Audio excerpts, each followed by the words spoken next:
অনি blog কন্টেই। তোমরা সকলে কেমন আছো? আশা করি সকলেই ভালো আছো, আমি অনেকটা ভালো আছি।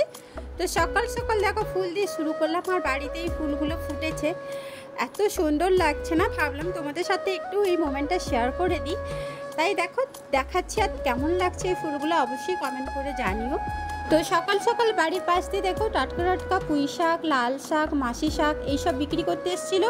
তো আমি এখানে 1 কেজি নিয়ে নিয়েছি, 1 কেজির দাম 25 টাকা নিল। এরপরে চায়ের আসর তো বসাতেই লাগবে, তো চা দেখো এখানে একটু ফুটে নিচ্ছি। চাটাতে মানে চিনি মেশাতে ভুলে গেছিলো, তো সবাইকে দিয়ে দিয়েছে, আমাকেও দিল, তো চামচে একটু ঘুটে নিচ্ছি।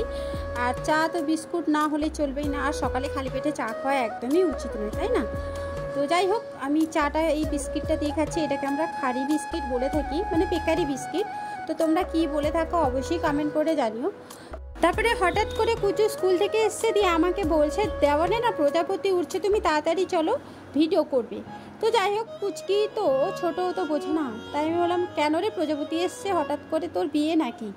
অ্যাকচুয়ালি এইসব কিছু না, এগুলো একদম ফালতু কথা, মানে এগুলো পুরোনো কাল থেকে চলে আসছে, তো তাই এটাকে ভাবে যে কোনো সম্বন্ধ এসছে নয়। বাইরে এত পরিমাণে গরম, তাই দেখো প্রজাপতি কেন অন্যান্য জীবজন্তু পশু মানে প্রত্যেকেই চায় ঠান্ডা জায়গায় থাকতে, তাই দেখো এরা এই ঘরের মধ্যে ঢুকে পড়েছে। আর কুচুর কথা বললাম, তাই বলছি কিছুদিন আগে না কুচুর এই দাঁড়িটা ফেটে গিয়েছিলো, একটু ক্যামেরা করে রেখেছিলাম, ওটা একটু তোমাদের সাথে শেয়ার করে দিলাম। আর সকাল সকাল দাদা দেখো মাছ পাঠিয়ে দিয়েছে, এই যে দেখতে পাচ্ছ, এটা কাতলা মাছ আর এটা হচ্ছে মোরালা মাছ। তো ধুয়ে পরিষ্কার করে নিক, আমি আসছি কথা বলতে। হ্যালো ফ্রেন্ডস, ফাইনালি আমি ক্যামেরার সামনে এলাম। প্রচণ্ড গরম, কি আর বলবো। তো স্নান সেরে টেরে ফুল দিয়ে দিয়েছি, তেমনি ঘেমে যাচ্ছে। আর দেখতে পাচ্ছ পুরোনো নাইটিগুলো পরছি, কারণ পুরোনো নাইটিগুলো রং চটে গেছে, বাট ভীষণই সফট, মানে গরমের পক্ষে এইসব নাইটি একদম বেস্ট। ওই কারণে কিন্তু এইসব নাইটি পরছি। তো একটু ফ্যাকাস হয়ে গেছে, এইসব জিনিসকে অ্যাভয়েড করে যাও। তো যাই হোক, আমি স্নান সেরে নিয়েছি। তো এরপরে করবো পেট পুজো, গরিবের পান্তা ভাত। আর গরমের সময় না জল ঢালা ভাত বলো পান্তা ভাত বলো খেতে না অমৃতের মতন লাগে। তো আর না তেমন কিছু খেতেও ইচ্ছে করে না। তো যাই হোক, পান্তা খাবো, কী দিয়ে খাবো সেটাও শেয়ার করবো। তো চলো দেখতে থাকো অ্যান্ড সঙ্গে থাকো। তো যেমন কথা তেমন কাজ, দেখতে পাচ্ছ এখানে পেঁয়াজ, পান্তা, কাঁচা লঙ্কা, কলমি শাকের ভাজা, পেঁয়াজ রসুন আর কাঁচা লঙ্কা দিয়ে একদম ভাজা হয়েছে। আর এটা হচ্ছে আলু ডিপ মাখা, খেতে না জাস্ট অসাম লাগে ফ্রেন্ডস এই মানে গরমের সময়। তো কারা কারা খাবে চলে এসো। আর আমার তো খেতে দারুণ লাগছিল, আর এখনও যে আমি ভয়েস ওভার দিচ্ছি না, এখনও মনে হচ্ছে আরেকবার খেয়ে নিতে, মানে কি আর বলবো। তো তোমাদের কাদের কাদের পছন্দ অবশ্যই কমেন্ট করে জানিও। এরপর দেখো বাপ্পাতা মালাই নিয়ে চলে এসেছিলো, তো আমি এখান থেকে অনেকগুলো নিয়ে নিয়েছি, যে আম পানা, ম্যাঙ্গো, আমার না ম্যাঙ্গো ফ্লেভারের আইসক্রিম বলো মানে সব কিছুই খেতে ভালো লাগে। তো যাই হোক, এখানে কর্নেটো ম্যাঙ্গো ফ্লেভারের নিয়ে নিয়েছি, এখানে 10 টাকাওয়ালাও অনেকগুলো নিয়ে নিয়েছি, এখানে ক্ষীরের মালাইও নিয়ে নিয়েছি, অনেক রকমের মালাই আছে। বাট ফ্রিজে তো স্টোর করবো, বাট ফ্রিজে থাকবে কি না সেটাও একটা সন্দেহের বিষয় আছে। হ্যালো ফ্রেন্ডস, তো তোমরা দেখলে এক কাতা আমি আইসক্রিম কিনে ফেলেছি, কারণ এতটা গরম, আর বাপ্পাটা নিয়ে এসেছিলো বলে আমি নিয়ে নিয়েছি আইসক্রিমগুলো। আর গরমে আইসক্রিম খেতে ভালো লাগে, বাট একটাই প্রবলেম কি বলে তো, ডিপ ফ্রিজে রাখলেও না আইসক্রিমগুলো একদম টাইট থাকে না, গলে যায়, কেন জানি না, হয়তো আইসক্রিমের জন্য আলাদা কিছু রাখতে হয়। বাট আমাদের এই ডিপ ফ্রিজে রাখলেও টাইট থাকে না, গলে যায়। তোমরা যদি জেনে থাকো সলিউশন কি অবশ্যই আমাকে জানিও, দিলে আমারও সুবিধা হবে, কারণ গরমে না আইসক্রিম কিনে রেখে পরে খেতে ভালো লাগে, তো ব্যাড লাক। তো যাই হোক, তো দুপুরে কী কী মেনু হয়েছে ওটা তোমাদের শেয়ার করবো। আর খাওয়া দাওয়া করে আজকে একটু কাঁথি বেরাবো, কারণ অনেক টুকিটাকি জিনিস কেনার আছে। দিন আমার মাথায় স্পা করা হয়নি, স্পাটাও করতে হবে। আর গরমে না চুল বেঁধে বেঁধে একদম অবস্থা খারাপ হয়ে গেছে, আর অনেক দিন ধরেও স্পা করা হচ্ছে না, তাই ভাবছি একটু পার্লারে যাবো সময় করে। তো খাওয়া দাওয়া করে নিই, কী কী মেনু হয়েছে দেখে খাওয়া দাওয়া করে একদম রেডি সেডি হয়ে ক্যামেরার সামনে আসবো। তো দেখতে থাকো অ্যান্সার। চলো বন্ধুরা, দুপুরের মেনুগুলো দেখে দিই। এটা দেখতে পাচ্ছ না, এটা হচ্ছে পেঁপে পেঁয়াজ দিয়ে ভাজা হয়েছে। আর এই যে পোনা মাছটা দেখতে পাচ্ছ, এই মাছটা শকুন্তলা দিদির জন্য ভাজা হয়েছে, তরকারিতে খাবে না, তাই ওটাকে এক্সট্রাভাবে ভেজে নেওয়া হয়েছে।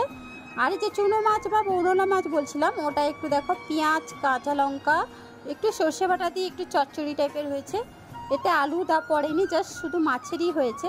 আর এই যে পোনা মাছ এসেছিলো, পোনা মাছের আমটক হয়েছে ঢ্যাঁড়স দিয়ে।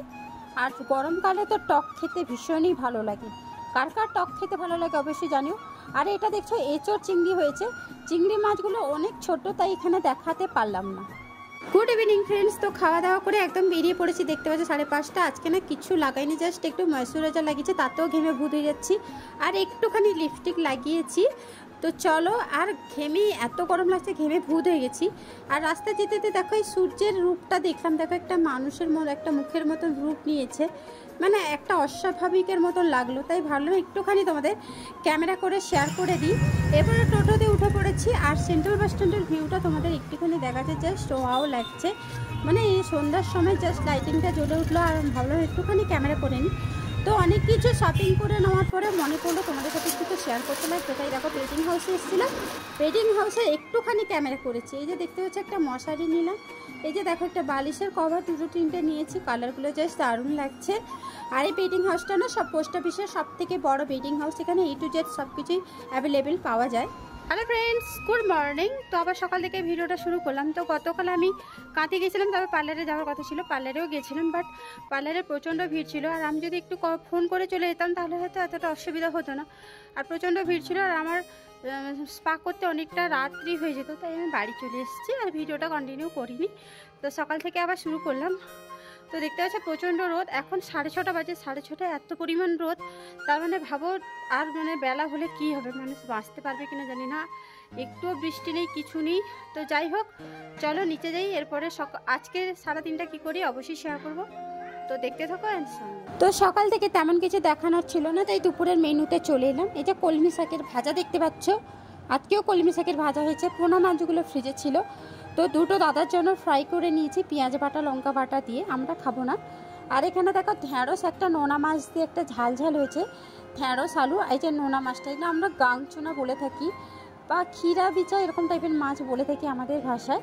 তো এটা হয়েছে, আর তেঁতুল টক হয়েছে ওই মাছেরই, ইয়ামি তেঁতুল টক। তো খাওয়া দাওয়া করে আবার বিকেলে যথারীতি বেরিয়ে পড়লাম পার্লারের দিকে, কারণ স্পাটা আমাকে অবশ্যই করতে লাগবে। তাই দেখো আমি পার্লারে চলে এসেছি। তো প্রথমে দেখো আমার কিছু একটা মাথায় লাগিয়ে দিয়েছিলো, দেন আবার ওয়াশ করে দিল, ওয়াশ করে একটু চুলটাকে শুকিয়ে নিয়ে আবার ওই স্পায়ের জন্য ক্রিম অ্যাপ্লাই করবে। সো স্পায়ের ক্রিম অ্যাপ্লাই করার পর যে একটা ম্যাসাজ দেয় না সুস্মিতা, মানে কি বলবো, ওর হাতের কাজ সত্যি ভালো। আর ম্যাসাজ দিতে দিতে না আমি 8 ঘন্টা মতন প্রায় ঘুমিয়ে গেছিলাম। তো দেখো আমি ভাবছিলাম ভিডিও করে শেয়ার করবো, বাট তৎক্ষণাৎ এত ঘুম লাগলো যে আমি ক্যামেরাটাকে অফ করে দিয়েছিলাম। তো ম্যাসাজ দেওয়ার 8 ঘন্টার পরে দেখো এই যে স্টিম দিতে হয়, তো স্টিম দিচ্ছিল। তো আমার চুল আমার কমপ্লিট হয়ে গেছে, আর ক্যামেরা করাই হয়নি।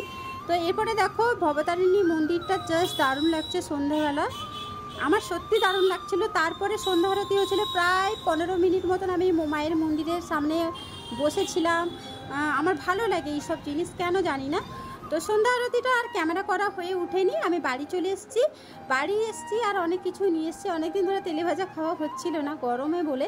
তো দেখতে পাচ্ছ, আর এটা পোস্ট অফিস থেকে আমি কিন্তু নিয়েছিলাম, আর দামগুলো বেশ বেশি নেয়, আর চপগুলো বেশ বড় সাইজের, আর টেস্টও তেমন দ্বিগুণ। তো এখানে চিকেন চপ, ভেজিটেবিল চপ, এঁচড়ের চপ নিয়েছিলাম, আর এনেছি সবার ফেভারিট গরম গরম চিকেন স্টিম মোমো। তো এটা সেন্ট্রাল বাস স্ট্যান্ড থেকে এনেছিলাম। তো সবাইকে পরিবেশন করে দিই, তারপরে এসেছি কথা বলতে। তো সঙ্গে থেকে দেখতে থাকো। সো ফ্রেন্ডস, ফাইনালি দেখো আমি স্পা করে এসেছি। তো চুলের অবস্থা দেখেছো, মানে আমি গোটানো ছিল, মানে একটু ভেজে ভেজে ছিল, ভাবলাম ফ্যানটা চালিয়ে একটু শুকিয়ে নিয়ে আর ভিডিওটা এন্ড করতে লাগবে, তাই ক্যামেরাটা অন করে নিলাম। তো আজকে সারাদিনের ব্লগটা তোমাদের কেমন লাগলো অবশ্যই কমেন্ট করে জানো, ভালো লাগলে সুন্দর একটা কমেন্ট করে দিও, আর লাইক শেয়ার করতে ভুলো না। আর হ্যাঁ, চ্যানেলে যারা নতুন প্লিজ সাবস্ক্রাইব করে পাশে থেকো, আর নোটিফিকেশনটাকে অন করে দাও, যাতে আমার ভিডিও সবার আগে পৌঁছে যায়। তো আজকের জন্য এখানে ইন করলাম, নেক্সট নতুন কোনো ভিডিও নিয়ে আমি এডিটা হাজিরে যাবো। ততক্ষণের জন্য তোমরা সকলে ভালো থেকো, সুস্থ থাকো, শান্তি।